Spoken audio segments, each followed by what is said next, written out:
네. 네, 감사합니다. 먼저는 이렇게 철성교회에서 아마 아버지가 워낙 또 철고 나오신 것을 자랑스럽게 여기시고 또 추억으로 간직하시는 우리 또 철성교회와 인연이 되셔서 아들인 제가 정말 어렸을 때 말로만 들었던 우리 철성교회도 회원들 가운데 말씀을 전하는 기회를 얻게 된 것 같은데요. 이 시간 하나님께서 인간이 이렇게 불렀을지라도 하나님의 계획이 있으신 줄로 믿고 오늘 하나님께서 제가 전하는 간증 또 이 말씀을 통해서 여기 계신 모든 분들께 우리 군선교회 현장과 또 다음 세대에 대한 그런 선한 마음을 주시기를 주님의 이름으로 축복합니다. 네, 오늘은 왜 군선교입니까? 라는 말씀으로 여러분들과 함께 은혜를 나누고자 합니다. 여러분 연병장 아시죠? 연병장 처음 군 사역을 이제 시작했을 때 일인데요. 그때는 이제 원래 군목들이 처음 초임지에 가면 여러 교회들을 맡게 됩니다. 이렇게 양적도 보셨다시피 제가 세 교회를 담임을 해가지고 하루에 4번 설교를 이렇게 순회하며 설교를 했을 때였는데 오후에는 제가 이제 신병들을 교육하는 보통 신교대라 그럽니다. 신병들 처음 군대 와가지고 이제 머리 밀고 훈련 받는 그런 신병들을 이제 교육하는 그런 신교대에서 말씀을 전했습니다. 그런데 당시 이제 이 신교대에 있는 교회가 위치로 하면 이제 부대 들어가는 위병소가 이렇게 있으면 여기 연병장이 있고 저기 여기 교회가 있는 거예요. 신교대 교회가. 근데 저희가 이제 군종병들과 함께 항상 버스를 대절해서 부대에서 버스를 배찬해가지고 이렇게 갔었거든요. 그러니까 이제 항상 연병장을 가로질러야만 그 신교대 교회를 갈 수 있는 겁니다. 하루는 대대장님이 그런 이야기를 하세요. 보통 신교대 이제 부대는 뭐 입소식, 뭐 퇴소식 이런 거 하면 민간에서 부모님들이 오시니까 땅이 항상 골아야 되거든요. 근데 이제 비 오는 날에 연병장을 가로질러 가면 버스가 이제 큰 바퀴로 지나가니까 자국이 많이 남잖아요. 그럼 또 그거 용사들이 평탄화 작업해야 되니까 목사님 제가 비 오는 날에는 조금 거기 말고 다른 주차장에다가 이제 차를 대주시고 좀 힘드시겠지만 돌아가 주시면 좋겠다. 제가 그 말이 기억나서 비가 오는데 군종 형제들이랑 또 아내랑 같이 버스를 타고 이제 운전해주는 운전병 형제에게 오늘은 연병장 때문에 조금 저 멀리다가 차를 대줬으면 좋겠다 그런 이야기를 했어요. 뒤에 이제 아내가 그 이야기를 듣고 있다가 왜 굳이 멀리 차를 대냐는 거예요. 연병장이 누군데? 연병장님이 누군데? 이분이 대대장님보다 높으신 분이냐는 거예요. 연병장님이. 제가 그때 무슨 생각을 했냐? 내가 군선교 현장에 와 있구나. 군종병들이 한참 웃었거든요. 연병장이라는 표현이 일반인들에게 너무 낯선 겁니다. 보통 운동장 하면 알아듣는데 연병장? 이게 연병장이 뭐냐? 이게 무기를 연마하고 단련하는 그런 장소라는 의미를 가지고 있거든요. 그러니까 연병장 하니까 아내가 연병장님이 뭔가 말씀하셨나? 연병장님? 이분이 대대장님보다 높은 분인가? 내가 지금 선교지에 와 있구나. 이렇게 깨닫게 되는 그런 계기가 있었는데요. 우리가 복음을 전하는 일과 관련해서 전도와 선교라는 말들을 많이 사용합니다. 두 용어. 잘 아시겠지만 굳이 이 차이점을 따지자면 전도는 동일 문화권, 언어가 같고 문화가 같고 일반적으로 쉽게 통하는 그런 사람들에게 복음을 전할 때는 전도라는 표현을 사용하고요. 타문화권의 사람들에게 복음을 전할 때는 우리가 선교라는 말을 많이 사용하는데요. 왜 굳이 전도와 선교를 나누냐? 복음을 전하는 방식이 다르기 때문이에요. 독일 문화권은 특별히 언어를 익힐 필요가 없죠. 문화도 저희가 늘 알던 몸에 익숙한 그러한 문화권의 사람들에 대해서 복음을 전할 때에는 좀 쉬워요. 그런 부분에서는. 그런데 선교는요. 언어도 다르고 또 문화도 다르고 배워야 되고 또 여러 가지 익힐 것들이 참 많이 있습니다. 자, 그렇다면 군대는 어떨까요? 전도일까요? 선교일까요? 군은 분명히 대한민국 가운데 있는데 많은 사람들이 군 전도라고 표현하지 않고 군 선교라는 표현을 사용합니다. 왜 그럴까요? 인사가 달라요. 가면요 목례 안 하고 거수경례합니다. 그쵸? 또 말투도 조금 달라요. 지금은 요자 써도 된다고 하는데 요자 쓰면은 큰일 났죠 옛날에는. 네. 다, 나, 까로만 끝나야 됩니다. 뭐뭐 했습니까? 뭐뭐 했습니다. 뭐뭐 했나? 다나까를 사용하고요. 또 운동장이라고 표현 안 하고 뭐라고 표현한다고요? 연병장이라고 표현하고, 나눠준다 아닙니다. 불출한다. 전혀 생소한 그런 언어들, 그리고 그런 문화들, 군대에서만 경험할 수 있는 어떤 군사 문화들, 그리고 전투복을 입고, 저는 정복을 입고 왔는데요. 보통 전투복을 입고요. 다른 옷을 입고 계급이 존재하고 여러 가지 이런 맥락들을 전체적으로 볼 때 군대는 한마디로 말하면 선교지입니다. 그런데 사실 처음부터 군대에 이제 목사님들이 들어와서 복음을 전했던 것은 아니고요. 군목제도는 6.25 전쟁 때, 이 6.25 전쟁이 한창이던 1950년에 미 3사단에 소속된 한 카투사 병사가 이승만 대통령에게 편지를 한 통 썼는데, 이 일을 계기로 군목제도가 군 안에 생기게 됐습니다. 무명의 이 병사가 이승만 대통령이 뭐라고 편지를 썼냐, 대통령 각하, 성직자가 군에 들어와서 전투에 임하는 장병들의 가슴을 신앙의 철판으로 무장시키고 기도로 죽음의 두려움을 없애게 하여 주십시오. 전쟁이 너무 두려운 거예요. 미군들 보니까 채플린이 와가지고 기도해 주거든요. 그러니까 막 용기를 얻어서 전쟁에 나가는데 한국군은 그런 게 없는 거예요. 그러니까 이런 편지를 쓰게 됩니다. 그래서 이승만 대통령이 이 진정서를 받고 같은 해인 1950년 12월 21일에 종군 목사가 군에 들어가서 같이 활동하고 복음을 전하며 전쟁에 임해라 라는 명령을 내렸고요. 이듬해인 1951년 2월 7일에 육군의 군종제도가 시작이 되게 됐습니다. 저는 이 역사적인 사건을 들으면서 접할 때마다 그런 생각이 들어요. 사도행전 16장에 보면 성령께서 사도 바울이 에베소, 아시아에 자꾸 복음을 전하러 시도를 하는데 길을 막으시잖아요. 그리고는 쭉 가서 드로아쯤 돼가지고 밤에 환상을 보는데 마게도냐 사람들이 손짓하면서 이리 와서 우리에게 복음을 전해줘라. 그래서 유럽으로 선교가 이루어졌던 것처럼, 마찬가지로 성령께서 카투사 병사를 통해서 새벽 이슬과 같은 청년들에게 복음을 전하고 그들의 가슴에 피 묻은 그리스도를 심고 인류 구원의 환상과 그 다음에 예수의 꿈으로 심장이 뛰게 하고 또 복음의 소망과 부활의 능력으로 정말로 이 시대의 장병들, 하나님을 사랑하고 나라를 사랑하고 이웃을 사랑하는 예수님의 사람으로 만들려고 하나님께서 이 군목제도를 이 땅 가운데 허락해 주셨다고 믿습니다. 아멘. 그런데요, 저는요 처음부터 이런 군목의 비전이 있었던 것은 아니에요. 제가 군목이 된 데에는 전적으로 하나님의 성령의 인도하심이 있었습니다. 중학교 때의 일인데요, 아직 그때는 제가 인격적으로 예수님을 만나기 전의 일이었습니다. 목사님 아들로 태어나서 아주 어렸을 때부터 5살 때부터 그래 목사가 돼야겠다 이런 장래희망이 있었어요. 그건 한 번도 변하지 않았습니다. 항상 학교 다닐 때 장래희망 써내잖아요. 그러면은 목사 이렇게 써냈거든요. 근데 아직 예수님을 만난 그런 경험은 없었어요. 그런데 중학교 때 제가 섬기던 아버지 교회였죠. 춘천 명성교회에 연합성회가 한번 쫙 있었는데 강사님이 오셨는데요. 성함은 기억이 안 나요. 근데 이분이 전도에 열심이신 분이셨습니다. 그러면서 수첩을 보여주면서 자기는 하나님 앞에 1,500명을 서원했대요. 평생에 내가 하나님 앞에 1,500명을 전도하겠노라 서원하고 이름을 적어가면서 그 수첩에 있는 사람들을 위해서 날마다 기도한다는 거예요. 그러면서 그분이 막 도전적으로 막 성도님들에게 여기 있는 분들 전도 안 하면 부끄러운 줄 알라 그러면서 이 밤에 서원하라는 거예요. 몇 명 전도할지.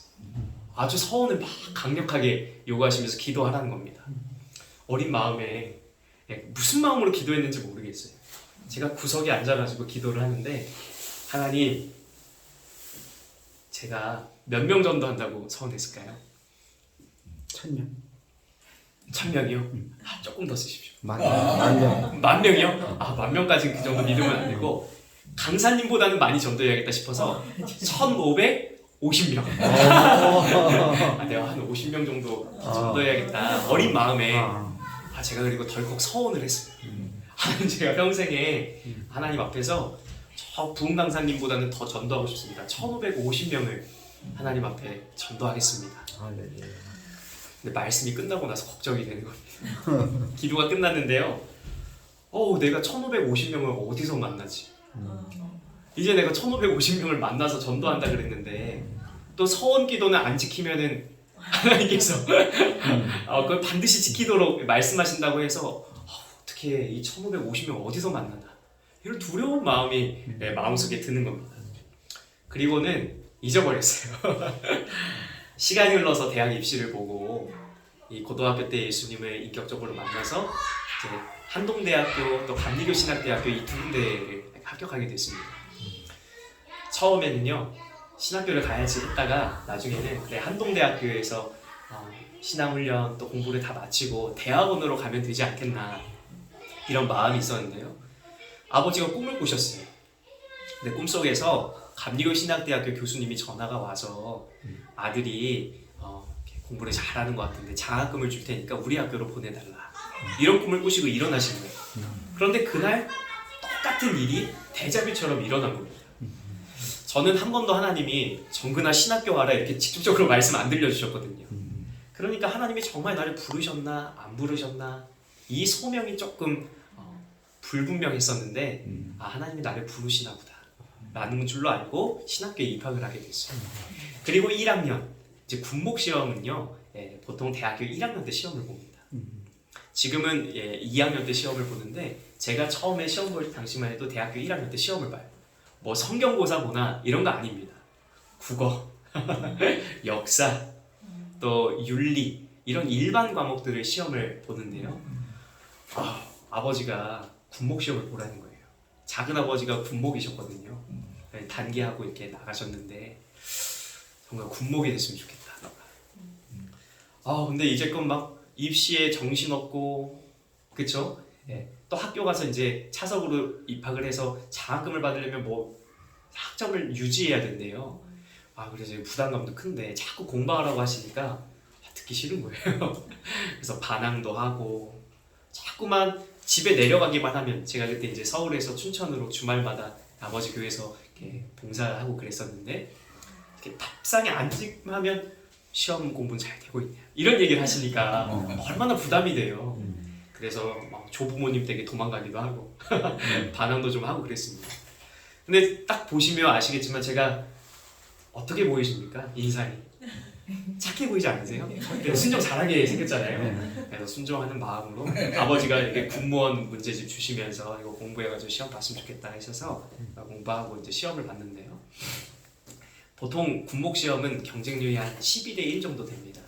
여러 신학대학교에서 군목의 시험을 보고 싶은 학생들이 다 보기 때문에 경쟁률이 좀 있고요. 또 보통 요즘 뭐 총신, 장로교 쪽에서는요 합숙을 시켜요. 그래서 군목 고시라고도 이렇게 부르는 정도로. 근데 이제 저는 혼자 이렇게 공부했거든요. 학교에서는 이제 스터디 그룹으로 공부를 했었고 이제 시험장에 가서 이제 이렇게 공부 시험을 보고 쉬는 시간이 됐는데 뒤에 이제 동기 형이 뭔가 열심히 보고 있는 거예요. 그게 뭐냐 그랬더니 학교에서 나눠준 기출 문제집이에요. 일단 시험은 잘 봐야겠다는 마음이 있잖아요, 누구나 다. 그럼 그것 좀 나 보여줄 수 있냐? 그랬더니 자기 다 봤으니까 보라는 거예요. 그래서 쉬는 시간에 이렇게 봤어요. 근데 거기서 문제가 많이 나온 겁니다. 하나님의 은혜로 1차 합격을 했습니다. 2차가 이제 면접이었거든요. 아직도 기억이 나는데 이제 면접관들이 앉아 계세요. 목사님도 앉아 계시고 또 법사님도 앉아 계시고 신부님도 앉아 계시고 일반 이제 장교분들 앉아 계셔서 이제 질문들을 하시는 거죠. 목사님이 질문하세요. 왜 군목에 대여 하냐? 작은 아버지가 군목이셨고 군대가 황금 어장이기 때문에 군선교의 그런 마음을 가지고 지원을 하게 됐다. 작은 아버지가 군목이라고? 성함이 어떻게 되시냐? 네, 누구누구이십니다. 끝나고 알 사실이지만 그 목사님이 중매하신 목사님이에요. 작은 아버지를 중매를 하셨어요.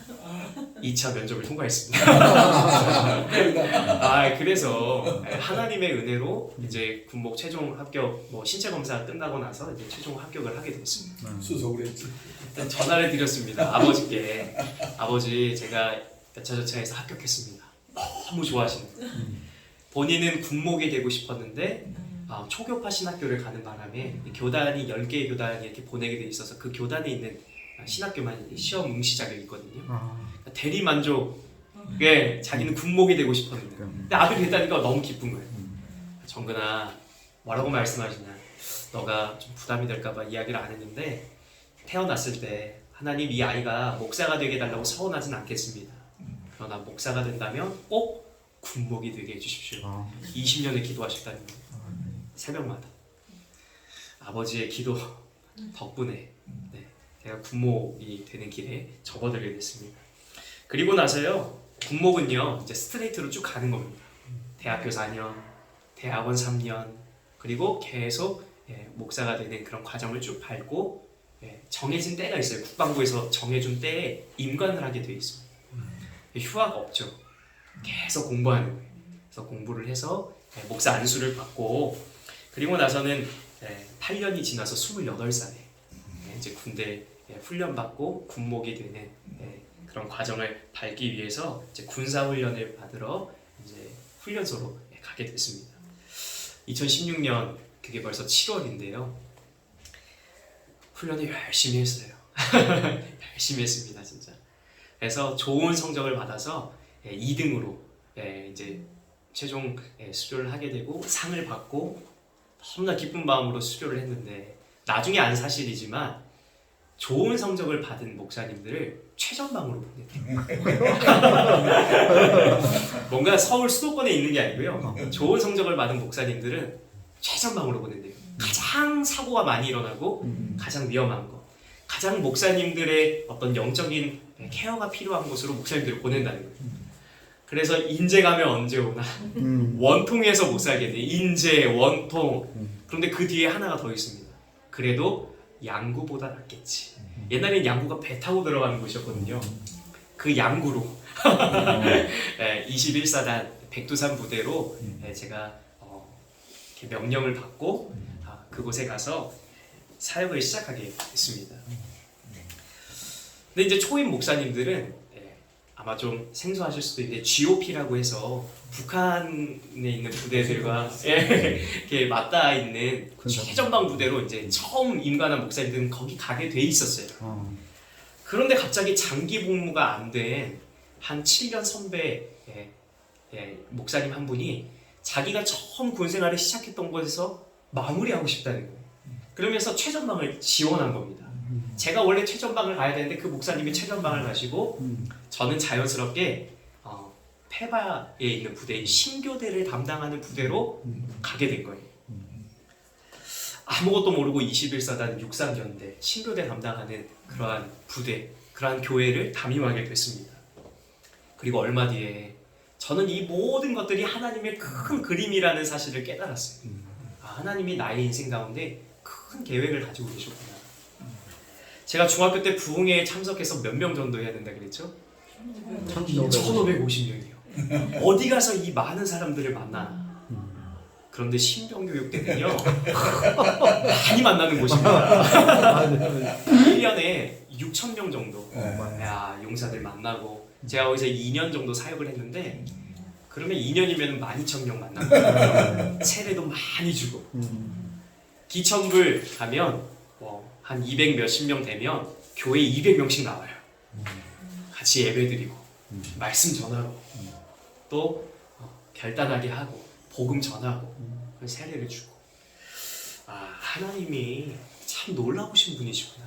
하나님은 하나도 그냥 실수하시거나 후회하시거나 뭔가 허투루 하시는 분이 아니시구나 라는 것을 정말 철저하게 깨닫게 됐습니다. 하나님 너무 위대하고 놀라우신 분이시구나. 하나님을 막 찬양하게 되더라고요. 그곳에서 2년 사역하는 동안에 이렇게 대한민국에 청년들이 많았나.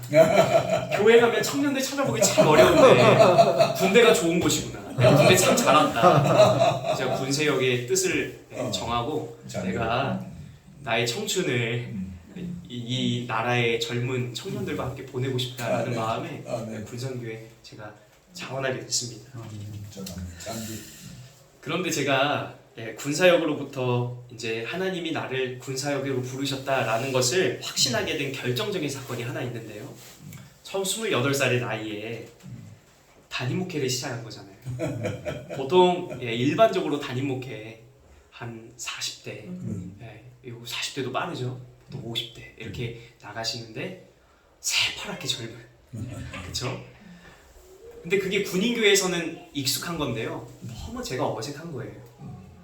그래서 너무나 새롭고 낯설고 또 이제 안수 받은 지 몇 년 되면 사회 경력이 인정돼서 대위로 임관을 했습니다. 사실 저는 아직 군대 안에서 진급의 기쁨을 맛보진 못했습니다. 처음 개그 그대로 지금 7년째 사역을 하고 있는데요. 그런데요, 대위로 임관하니까 소위 중위는요 아직 군생활을 모른다고 생각해요. 근데 대위쯤 되면 다 알지. 아무도 알려주는 사람이 없는 거예요. 어느 부대에서 오셨습니까? 저는 이제 막 인간에서 왔는데 벌써 여러 부대를 거쳐서 왔다고 생각을 하고 있고, 군대는 뭐 다 알겠지. 그래서 부탁도 많이 하고 뭔가 이렇게 업무 관련해서 협조들을 하는데 모르는 게 너무 많아요. 그래서 군종명에게 많이 배웠고요. 또 정말로 마음이 어려울 때는 이제 새벽에 교회 가서 하나님 앞에 물어보는 거예요. 하나님, 제가 이곳에 왔는데 모르는 것도 너무 많습니다. 제가 이곳에 왜 왔는지, 하나님이 저를 이곳으로 왜 보내셨는지 제가 좀 알기를 원합니다. 군인교회 열악하잖아요. 저랑 군종병밖에 없어요. 새벽 기도 식구들은 멤버예요.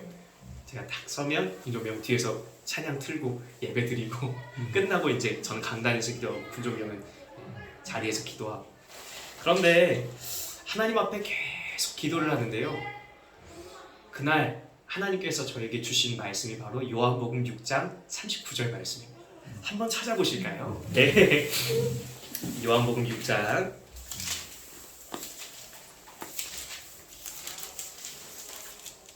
39절 말씀입니다. 제가 가진 성경으로 신약 성경 154페이지에 있습니다. 요한복음 6장 39절 말씀입니다.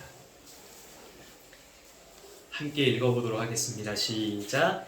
나를 보내신 이의 뜻은 내게 주신 자 중에 내가 하나도 잃어버리지 아니하고 마지막 날에 다시 살리는 이것이니라. 아멘.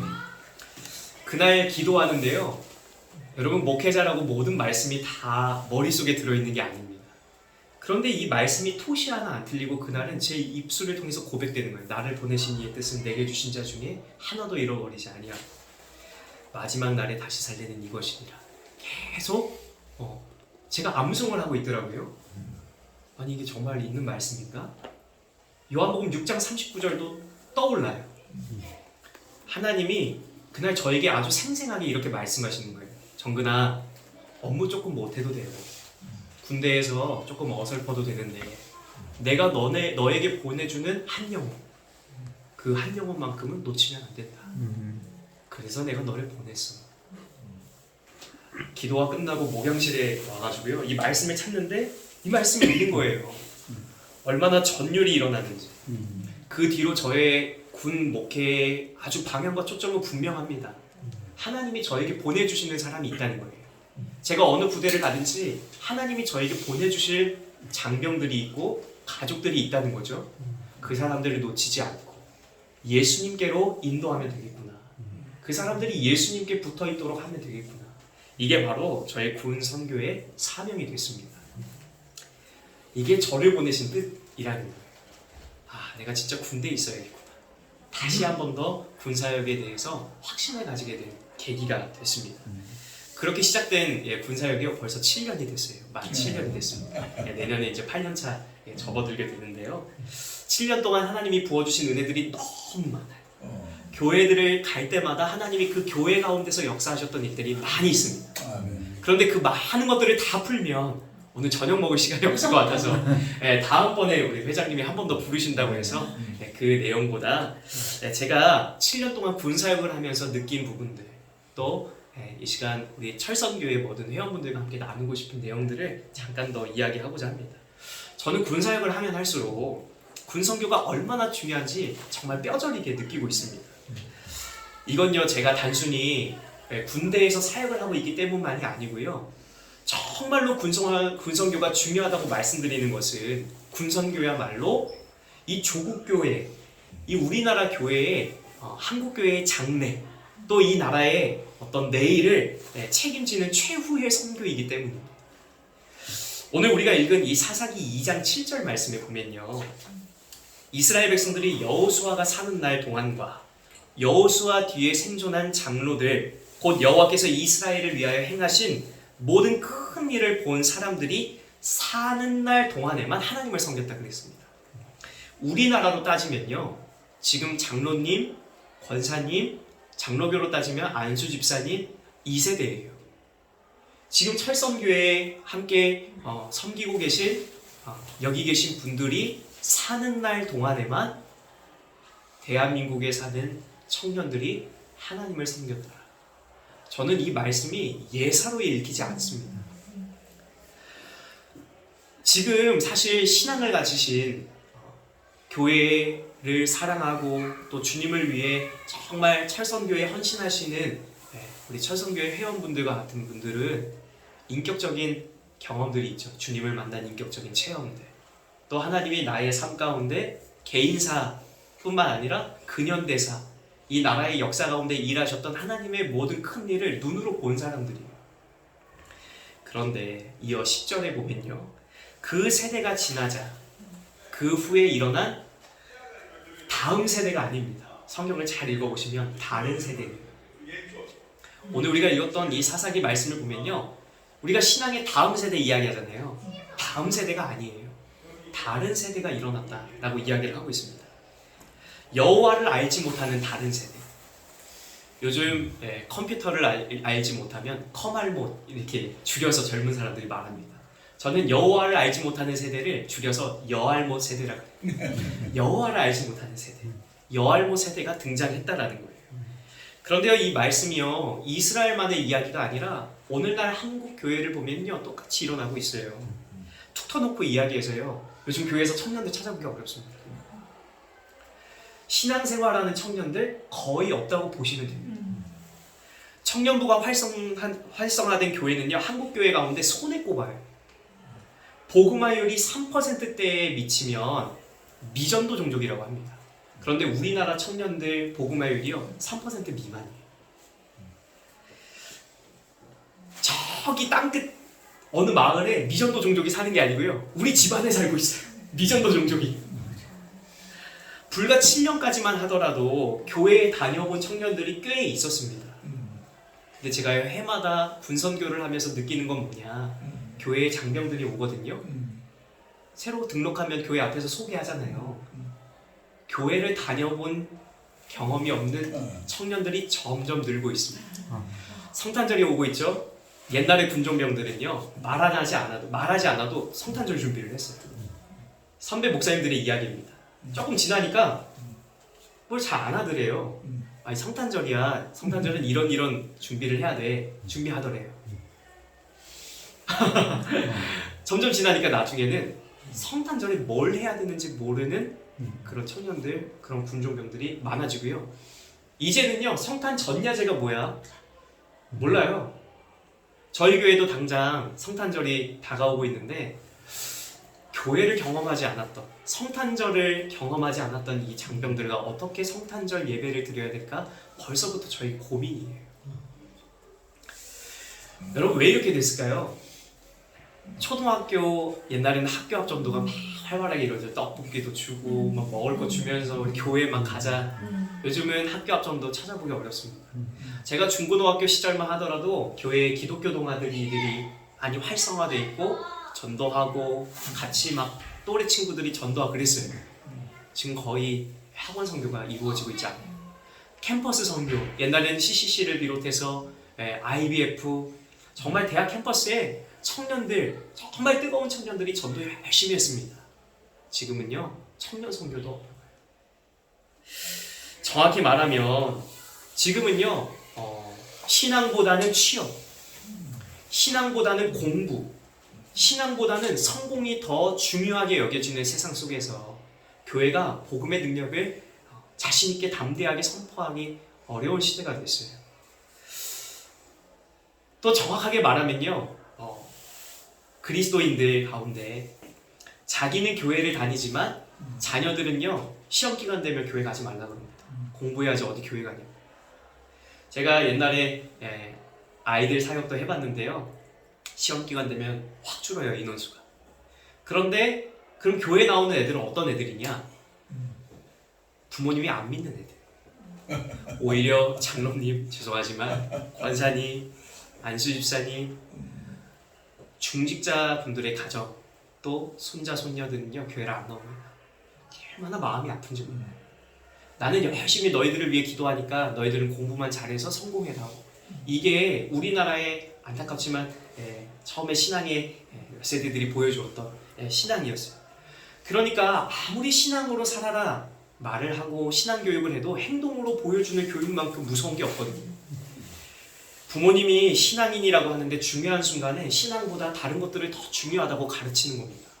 말이 아니라 행동으로. 자녀 세대들이 교회를 떠났습니다. 그 자녀가 그 자녀 세대에게 똑같이 했습니다. 그리고 오늘날 신앙의 전수가 잘 이루어지지 않아서 여호와를 알지 못하는 여알못 세대들이 이 대한민국 가운데 우후죽순처럼 일어나고 있습니다. 그래서 한국교회의 미래를 진단하는 또 미래 서적들, 또 책들을 보면요, 2050년에는 잘 아시는 내용들입니다. 성도들 숫자가 반토막이 된다는 거예요. 1000만 성도 옛말이 되고요, 500만 된다는 겁니다. 교회 안에 재정이 충만하지 않아서 선교들이 끊어질 거라는, 선교사님들이 어려워질 거라는, 그리고 코로나19를 통해서 우리가 이미 그것을 경험하고 있어요. 그 시간들이 점점 더 앞당겨지고 있습니다. 대형 교회만 살아남는데요, 1%. 그리고 목회 철학이 분명한 특색 있는 교회들 빼고는 다 교회들이 사라질 거다. 그런 조금 비관적인 전망들을 내놓고 있습니다. 하나님을 알지 못하는 세대가 이 땅 가운데 가득하게 될지도 모른다는 두려움이 막 엄습해 오는 거예요. 군대에 있다 보면 나중에 제가 함께 목회를 해야 될 대상들은 지금 권사님, 장로님들이 아니라 지금 같이 군생활하는 여기 있는 형제들이거든요.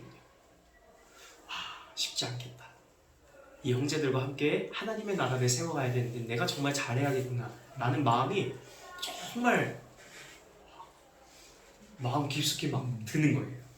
그러나 아직도 고령화되어가는 이 한국교회의 젊은 피를 수혈하고 여알모 세대의 등장을 막고 불신의 세대를 돌이킬 수 있는 최후의 보루와 같은 선교지가 있습니다. 어디일까요? 군대입니다. 군대. 대한민국의 건강한 청년들이라면 다 군대 한번 오잖아요. 군대 와서요, 저는 군대가 왜 중요하냐, 인생의 가장 힘든 순간을 맞이하는 때거든요. 요즘은요, 부모님들이 워낙 잘해주셔서요, 인생의 위기가 없어서 주님을 인격적으로 만나기가 더 어려우셨습니다. 뭔가 인생의 고난도 있고 또 힘든 일도 경험해야 하나님도 찾게 되고 또 뭔가 도움을 구해서 기도도 하게 되고 그러잖아요. 그런데 젊은 청년들이요, 부모님들이 워낙 잘해주니까 필요한 걸 다 지원해주고 하니까 힘든 순간들을 인생에서 크게 경험할 그러한 기회들이 없는 거예요. 근데 그런 기회를요, 군대는 마음껏 제공해줘요. 군대 오면 일단 사회와 고립되고 힘들고 배고프고 여러 가지로 뭔가 군대는 쉽지 않습니다.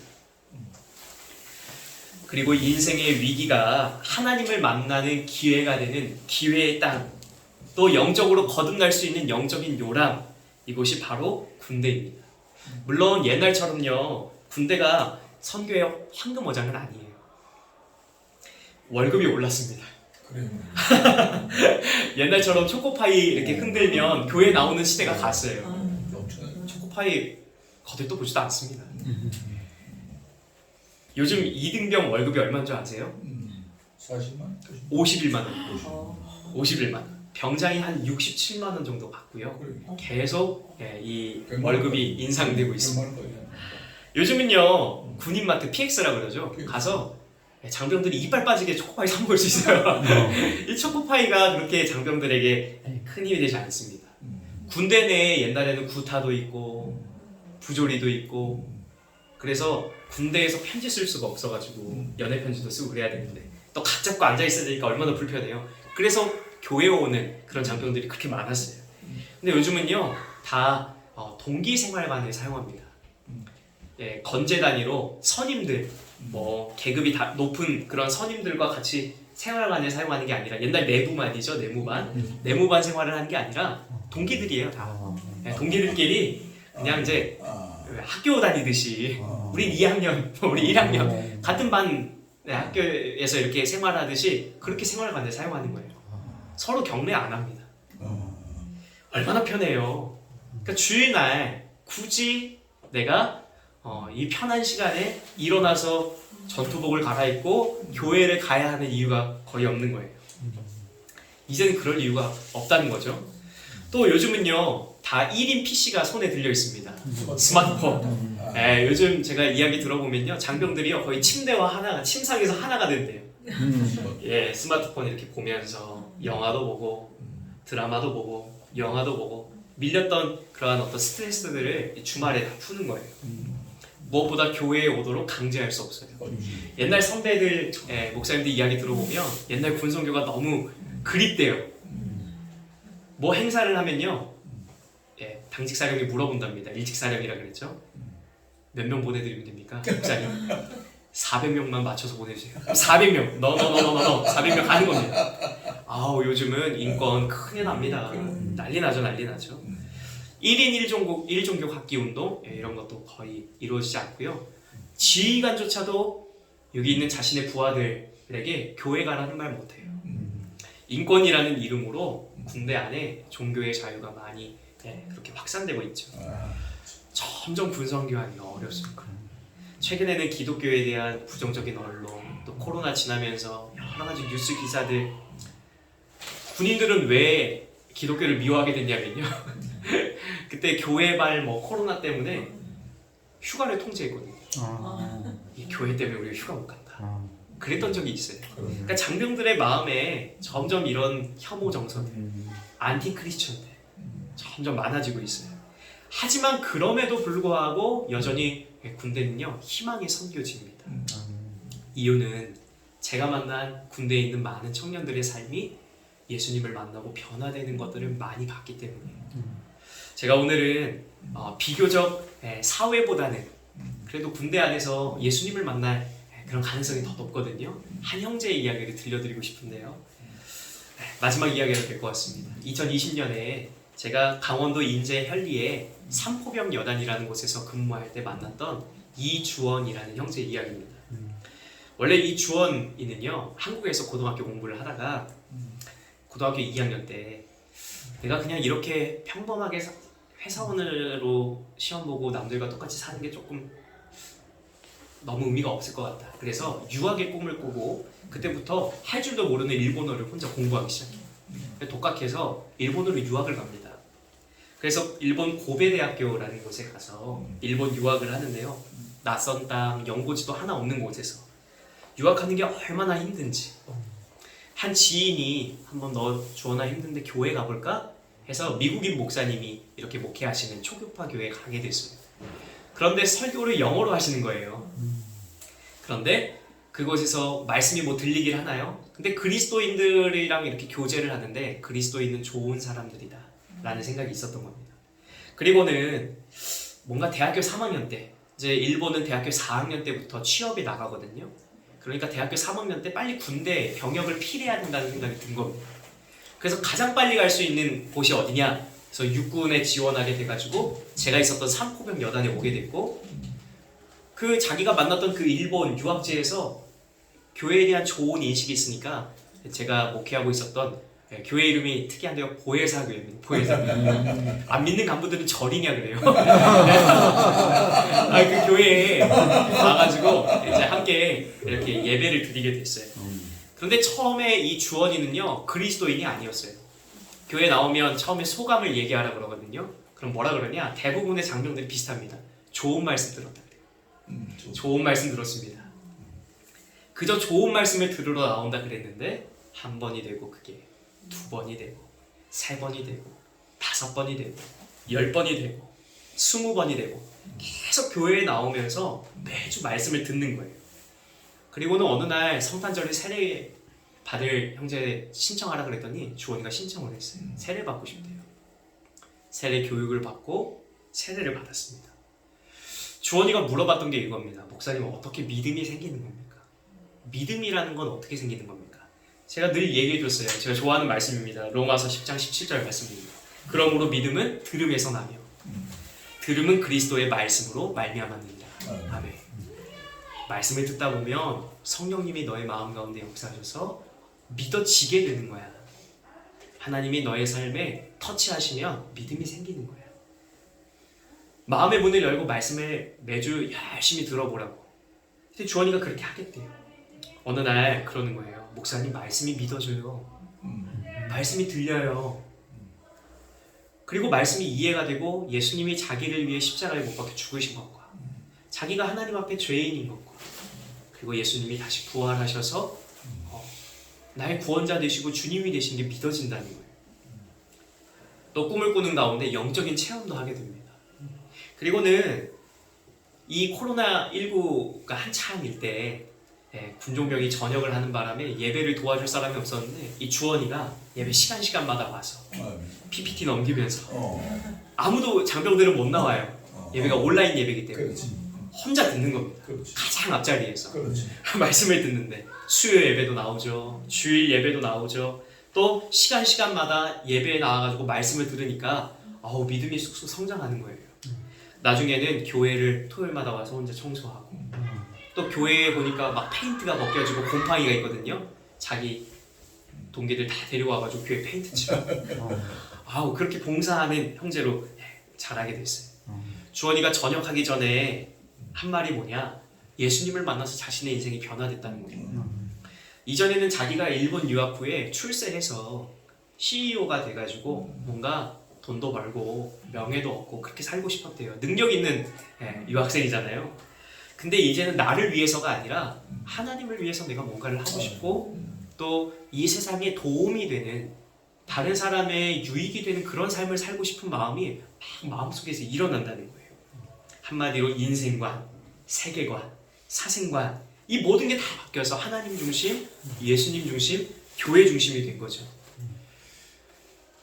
올해죠, 취업을 했습니다. 600대 1의 경쟁률 뚫고 코로나 시대에 이제 줌으로 면접을 봐서 취업을 하게 된 거예요.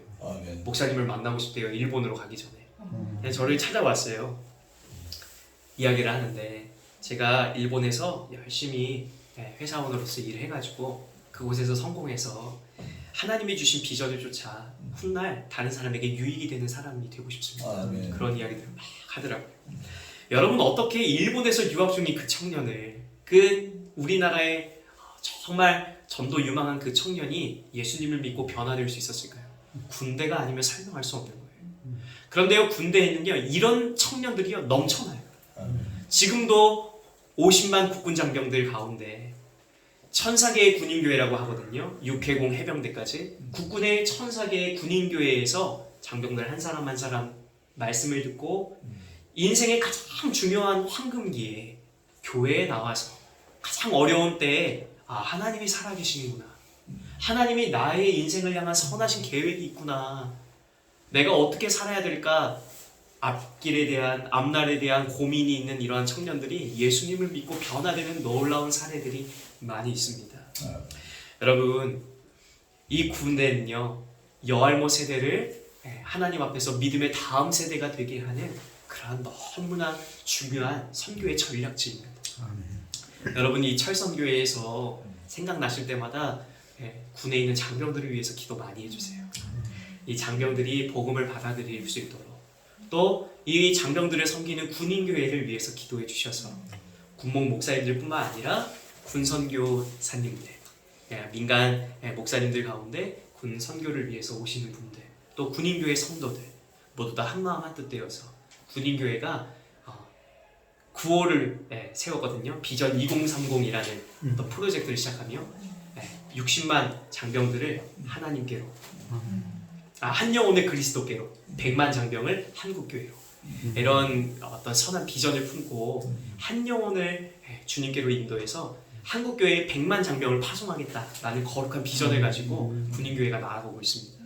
이 일을 위해서 기도해 주셔서 우리 장로님들, 우리 권사님들, 또 우리 목사님들, 사모님들만 예수님을 아는 게 아니라 이 세대가 가고 다음 세대가 와도 한국교회가 여전히 하나님의 고동치는 영광을 나타내는 이 시대에 정말 하나님께서 귀하게 쓰시는 교회가 될 수 있도록, 또 그 세대가 가도 그 다음 세대가 그런 하나님의 거룩한 일들을 감당할 수 있는 하나님을 아는 지식으로 충만한 그러한 세대가 될 수 있도록 우리 군대를 위해서 늘 기도해 주시면 저희 군목들은 군대 안에서 한 영혼을 그리스도께로 열심히 전도하고 군 복음화를 통한 민족의 복음화, 그래서 군대 안에서부터 그리스도의 푸른 계절이 이 대한민국 가운데 임하게 되도록 최선을 다하여 복음을 전하도록 하겠습니다. 아멘. 잠깐 기도하겠습니다. 사랑이 많으신 아버지 하나님, 이 시대에 하나님이 하신 큰 일을 바라고 정말 믿음의 거목과 같은 군 안의 중직자분들, 또 철성교회 모든 회원들, 하나님 이 세대가 지나고 다음 세대가 오면 과연 한국교회가 지금처럼 하나님을 위해서 귀한 사역을 감당할 수 있을까? 혹시 하나님을 모르는 여호와를 알지 못하는 여할못 세대가 나타나는 것은 아닐까? 군선교를 할 때마다 두려운 마음이 하나님 마음을 짓눌러 옵니다. 오늘 하나님 군선교 현실에 대해서 말씀을 나누며 하나님 철선교회의 사랑하는 회원들을 도전하오니 하나님 군선교 현장을 위해서 기도할 수 있도록 기도의 사명을 더하여 주시고, 아멘. 생각날 때마다 하나님 50만 국군 장병들과 하나님이 50만 국군 장병을 섬기는 육해공 해병대 국군에 있는 천사 군인교회를 위해서 기도할 때 하나님 군대 안에서 놀라운 하나님 구원의 새바람이 불어올 수 있도록 도와주시고, 그리스도의 푸른 계절이 하나님 새벽 이슬과 같은 청년들을 통하여 이 땅 가운데 임하는 놀라운 역사가 있도록 주여 도와주시옵소서. 아멘. 주님께서 이 일을 위하여 사랑하는 하나님 모든 군목 목사님들과 군선교 사역자들과 하나님 군교의 성도들을 불러주셨사오니 하나님 이 일을 감당할 수 있도록 힘과 능력을 더하여 주시고, 아멘. 하나님 우리가 홀로 외로이 사역하는 것이 아니라 철선교회를 비롯한 하나님 우리 민간교회들이 하나님 군인교회를 위해 기도해주는 그 기도의 힘을 힘입어 이 마지막 최후의 선교를 감당할 수 있도록 주여 도와주시옵소서. 아멘. 주님을 사랑하는 마음으로 그동안 선교했던 하나님 짧은 간증들을 나누었습니다. 하나님 사람의 모습은 십자가 뒤로 가리워 주시고 하나님께서 홀로 영광 받아 주시며, 이후에도 하나님께서 하나님 일하시고 역사하심을 하나님 나타내 주시어서 하나님 모든 사람들에게 하나님 유익이 되고 은혜가 되도록 사역을 끝까지 감당할 수 있도록 도와주시옵소서. 아멘. 주님께서 귀한 시간 허락하여 주심에 감사드리오며 예수님의 이름으로 기도드리옵나이다. 아멘. 아멘.